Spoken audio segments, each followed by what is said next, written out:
Hello there, this is the voice of King Gratz here. Welcome back to the channel. Welcome to something that could be potentially very cool, and I call it Swap Streak. And I'm calling it Swap Streak because it essentially involves the concept of trades and taking one trade that happened at a certain point in time and connecting it to a bunch of different trades that happened within recent memory and seeing how it impacted the league as a whole and how it impacted certain teams too, and potentially them winning championships.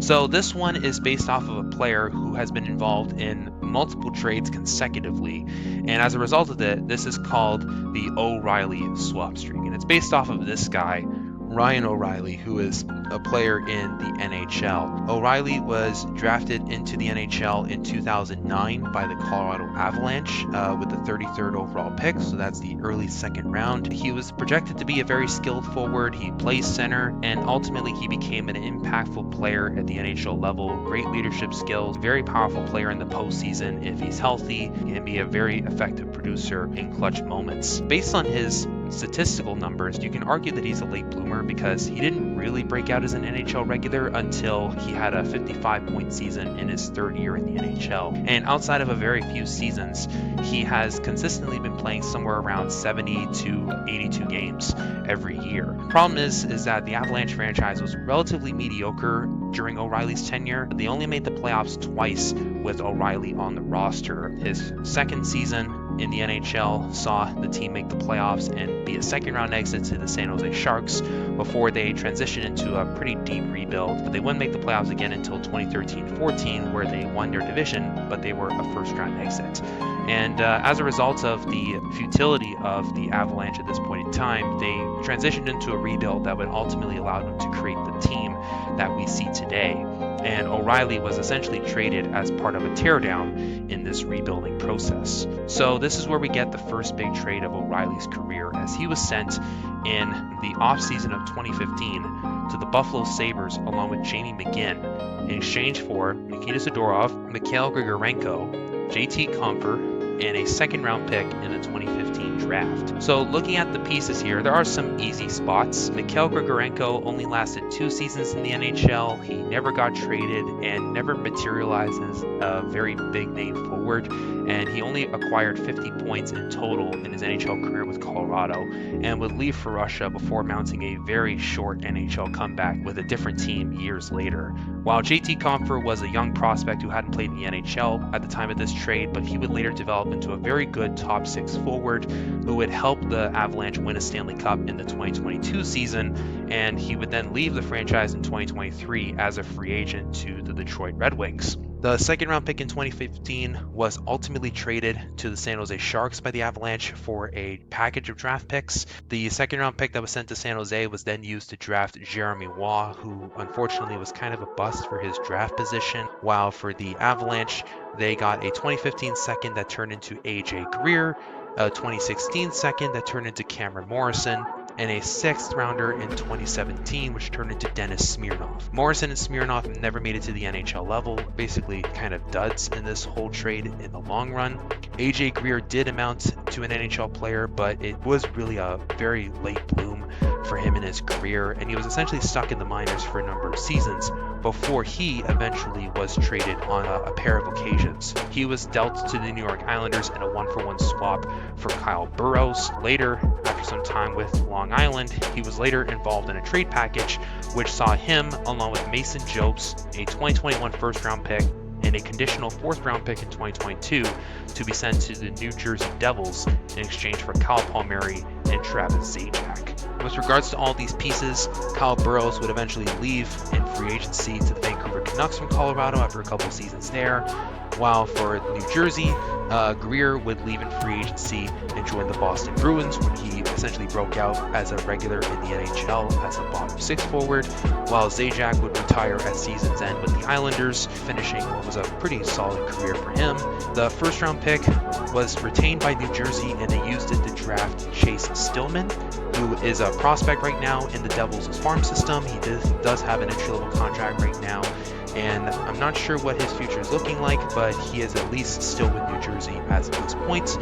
The 4th round pick was conditional, and it was transferred over to New Jersey, and it was used to draft Daniil Orlov, who currently does not have a contract and is stuck in the KHL. I'm not sure what exactly he's going to be looking like in the short term. Mason Jopes would be stuck in the AHL in New Jersey's system, and eventually he would leave as a free agent, while Kyle Palmieri remains with the Islanders, where he has been playing the last few seasons up to this point in time. Now, moving on, we still have Nikita Zadorov, who's the last major part of the Avalanche's side. Zadorov was a big name prospect who would spend a number of seasons with the Avalanche, progressing through their rebuild, before he eventually got traded along with Anton Lindholm to the Chicago Blackhawks in exchange for Brandon Saad and Dennis Gilbert. Zadorov would spend a good amount of time with the Blackhawks before they eventually transitioned into a rebuild of their own, and Zadorov was then sent in a separate deal to the Calgary Flames for a 3rd round pick in the 2022 draft.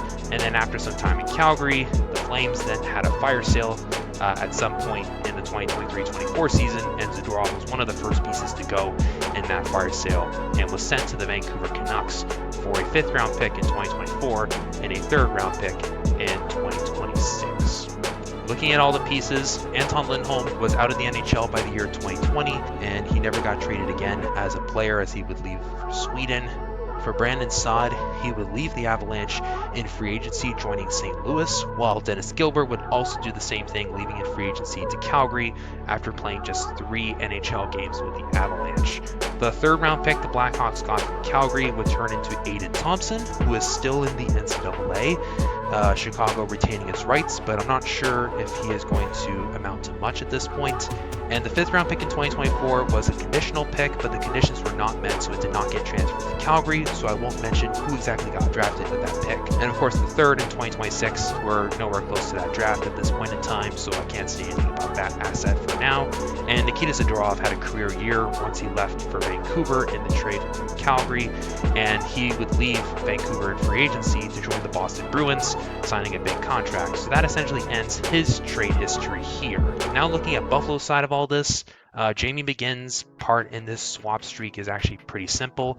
He was later traded to the Anaheim Ducks for a conditional 3rd round pick in 2016. There was some conditions on this pick, which essentially involved the Ducks winning 2 playoff rounds, and McGinn had to play in more than 50% of the Ducks playoff games.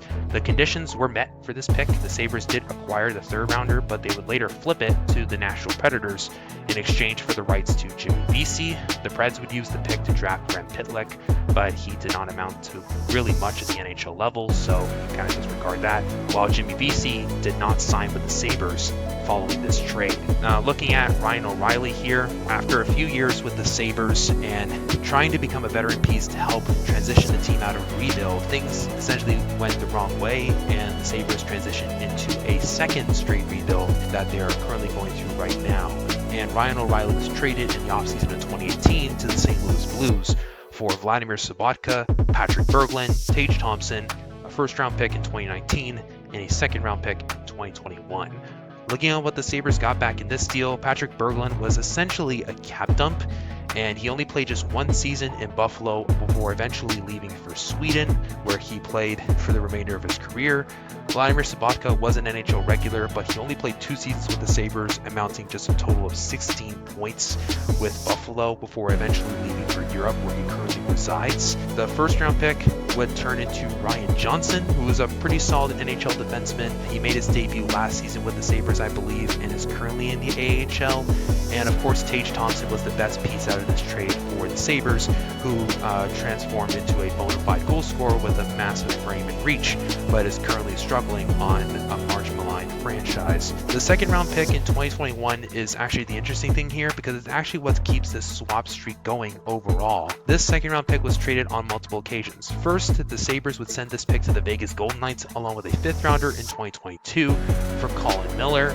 Miller was in a contract year following this trade, and he actually would leave the Sabres in free agency, so that kind of ends that part here. And the 2nd rounder was later sent by the Golden Knights to the LA Kings, along with a 2020 2nd round pick in exchange for Alec Martinez. Martinez would be a veteran on the blue line for the Golden Knights, and he would help them win the Stanley Cup in 2023 before leaving as a free agent and joining the Chicago Blackhawks. For the Kings, they would continue the streak of trades with the second-round pick. They would later send this 2021 second to another team and the 2020 second to a different team.